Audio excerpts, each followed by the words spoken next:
A queima de etapas é uma das grandes responsáveis por jovens promessas não vingarem no futebol brasileiro. A pressão exagerada e a responsabilidade precoce fazem com que muitos jogadores percam as suas oportunidades caso não correspondam rapidamente dentro de campo. Um grande exemplo disso é o atacante Lulinha, fenômeno da base do Corinthians que teve uma carreira bem longe do que se esperava. Você verá nesse vídeo tudo o que aconteceu com o Lulinha para que ele não vingasse, não virasse como esperado e como que ele está agora em 2023.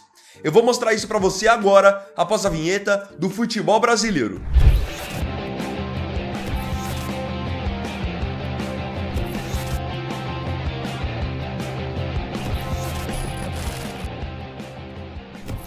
Vamos entender então por que o Lulinha está tendo um triste fim de carreira em 2023.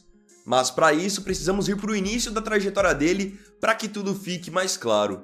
O Lulinha, ele foi formado nas categorias de base do time do Corinthians. E lá ele não era um jogador comum, muito pelo contrário.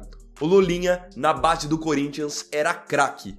Jogava muita bola, marcava muitos gols, ele era realmente bem acima em comparação aos demais jogadores. Só que isso não acontecia só no Corinthians, porque quando ele era convocado para a seleção brasileira de base, ele também arrebentava.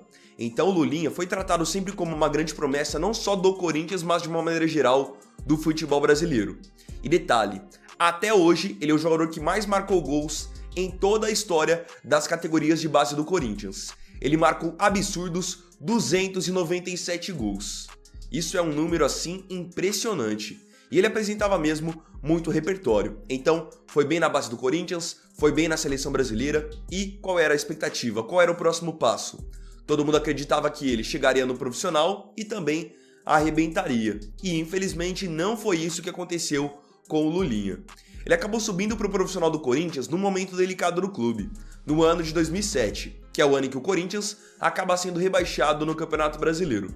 Então o Lulinha e outros jovens jogadores foram promovidos para o profissional meio que no desespero, para ver se aqueles jogadores que iam muito bem na base poderiam dar um retorno rápido no profissional, fazer a diferença que nem os profissionais vinham fazendo. Então ele acaba de certa forma queimando etapas, porque ele ainda não estava de fato pronto para poder ser um protagonista no profissional. Então o Lulinha acaba em 2007 sendo rebaixado com o Corinthians, mas óbvio que sem culpa alguma. Era um jogador recém-promovido ao profissional. Só que existe também um tipo de situação. Quando nós estamos falando de times grandes, Corinthians, Palmeiras, São Paulo, Santos, Flamengo, enfim, times da elite, os torcedores, a imprensa, eles não querem nem saber. Se o jogador ele é bom na base, todo mundo quer que ele dê certo o mais rápido possível no profissional. Só que as coisas não funcionam bem assim. E essa é a verdade. Então isso acabou acontecendo com o Lulinha. Ele foi rebaixado com o Corinthians. Logo, sua qualidade começou a ser muito questionada. E olha que o Corinthians chegou a rejeitar uma proposta do Chelsea da Inglaterra por ele. O Chelsea chegou a querer pagar 8 milhões de libras no Lulinha e o Corinthians achou que era um valor muito baixo, justamente porque todo mundo sabia qual era o potencial dele. O Corinthians chegou a subir a multa do Lulinha, que era de 5 milhões de dólares para 50 milhões de dólares. E agora vocês vão acompanhar qual foi toda a ironia. O Lulinha acabou ficando no Corinthians no profissional de 2007 a 2012. E quando ele vai embora do clube em 2012, ele vai embora a custo zero, de graça, porque o Corinthians mesmo não quis mais renovar o seu contrato. Conforme o tempo foi passando, o Lulinha não conseguia repetir no profissional do Corinthians aquele bom futebol que ele apresentava nas categorias de base. Então ele começou a ser muito criticado, ele não se firmava, oscilava bastante, e acabou coincidindo também que o Lulinha não vinha se firmando, oscilava bastante, e o Corinthians vinha montando times melhores, então ele chegou a ter em determinado momento ter no seu ataque Ronaldo Fenômeno, Dentinho, Jorge Henrique, e aí o Lulinha acabava ficando totalmente sem espaço. Pelo fato de o Lulinha não ter conseguido vingar no Corinthians como se imaginava, ele passou a ser tratado como uma eterna promessa. Foi para outros clubes emprestado para poder ganhar rodagem, mas quando voltava para o Corinthians não era aquilo que se imaginava. Então ele chegou a ser emprestado para dois times portugueses, o Estoril e o Olhanense. Houve também uma boa passagem dele aqui emprestado no futebol brasileiro ao Bahia, mas mesmo sendo uma boa passagem, entendam que ainda estava muito longe de tudo aquilo que havia se projetado em cima dele. Esse é um grande problema que eu enxergo dos jogadores que vão muito bem na base. todo mundo espera que eles façam o mesmo no profissional, e com o Lulinha foi isso, até porque, como eu disse, ele teve 300 gols só na base. Então, como eu disse, no Bahia não foi uma passagem ruim, muito pelo contrário, teve bons números. Depois, quando ele vai jogar no Ceará, indo a custo zero, ele vai bem no Ceará também, números muito positivos. Passa depois pelo Criciúma de Santa Catarina, tem um empréstimo pro Red Bull Brasil, joga no Botafogo do Rio, Mogi Mirim, só que sem aquele mesmo ritmo, é o que eu disse, ele acabou sendo uma falsa promessa. O que muita gente não sabe é o que aconteceu com o Lulinha depois que ele foi embora do Brasil, porque ele deixou o futebol brasileiro já tem bastante tempo. E ele acabou tomando uma decisão de carreira que muitos jogadores às vezes têm de certa forma orgulho de tomar. Porque o que acontece? Por muitas vezes os jogadores, até por uma pressão da imprensa, da torcida, acham que só vão ter uma carreira de sucesso se eles vingarem aqui no Brasil ou então se jogarem num time top do futebol europeu.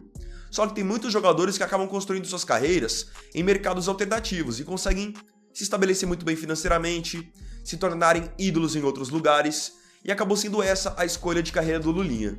Após ele não vingar no Corinthians e de certa forma aqui no Brasil, o que ele fez foi jogar no futebol asiático e em mercados, como eu disse, bem alternativos. Então vamos lá.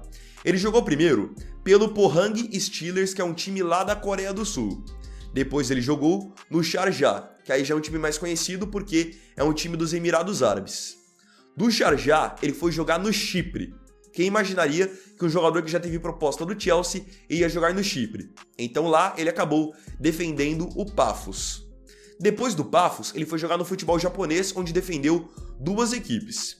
Primeiro, o Júbilo Iwata, e agora, mais recentemente, o Montevideo Yamagata. Então foram duas experiências no Japão, que aí também já é um mercado com um pouco mais de visibilidade. Só que agora, desde 2022, ele tá jogando na Indonésia, pelo Madura United, onde ele tem contrato até 2024 e tem apresentado ótimos números. O que vocês podem perceber é exatamente o que eu disse. Muitas pessoas acham que sucesso é só no Brasil e na Europa. Não, ele tá tendo um sucesso só que em outro mercado. O problema que faz com que, de certa forma, seja um triste fim de carreira, é tudo aquilo que ele apresentou lá na base e não conseguiu se confirmar no profissional. Especialmente para Corinthians e para a seleção brasileira. Porque, claro, no Corinthians ele teve ótimos números, mas na seleção também ele não deixava a desejar. E o próprio Lulinha, ele tem consciência de que ele poderia ter sido muito mais. Em 2012, quando ele estava de saída do Corinthians justamente por não ter o seu contrato renovado, ele deu a seguinte declaração para o UOL, já reconhecendo que toda a pressão acabou o prejudicando. Talvez fosse melhor dar uma segurada e subir em um momento mais estruturado. Um time em um momento mais organizado. Vivi momentos difíceis. Estava subindo para o profissional e foi complicado segurar esse rojão. É realmente uma pena que o Lulinha não tenha tido a carreira que se imaginava. Hoje ele está com 33 anos, vai agora mesmo para a parte final da carreira, e o fato de ele estar num mercado alternativo mostra por quantas vezes a mídia acaba provocando sérios danos nas carreiras dos jogadores, até mesmo treinadores querendo forçar a barra antes do tempo. Eu não estou dizendo que é o caso, mas temos um jogador aqui no Brasil que de certa forma ele queimou etapas, que é o Endrick, atacante do Palmeiras. Ele está agora com 17 anos, foi promovido a profissional com 16, foi negociado com o Real Madrid, e todo mundo vive esperando que esse garoto, mesmo sendo ainda bem jovem, pelo que fez na base, pela sua condição física, vá pegar e fazer a diferença para o time do Palmeiras. É claro que ele tem muito talento, só que esse excesso de bajulação da mídia, de pressão, até mesmo dos próprios torcedores, isso faz um mal danado, e o Lulinha é a prova de tudo isso. Então agora eu quero muito ver a sua opinião aqui nos comentários sobre o caso do Lulinha. Você acha que o que mais prejudicou ele em toda a sua carreira? E outra coisa, você considera uma carreira frustrada um jogador passar tanto tempo em mercados alternativos da Ásia? Põe a sua opinião aqui nos comentários que eu quero muito saber qual que é a sua opinião. Então, bom, galera, esse aqui foi o segundo vídeo dessa sexta-feira. Eu agradeço profundamente a você pela companhia em mais um vídeo do canal. E não se esqueça, se tiver gostado desse vídeo, deixe seu like, se inscreva no canal, compartilhe, comente e me siga aqui também nas minhas redes sociais. Então é isso, galera, tamo junto, até amanhã e até o próximo vídeo. Fiquem com Deus e um ótimo final de semana. Vini Wagner aqui, valeu, falou e fui!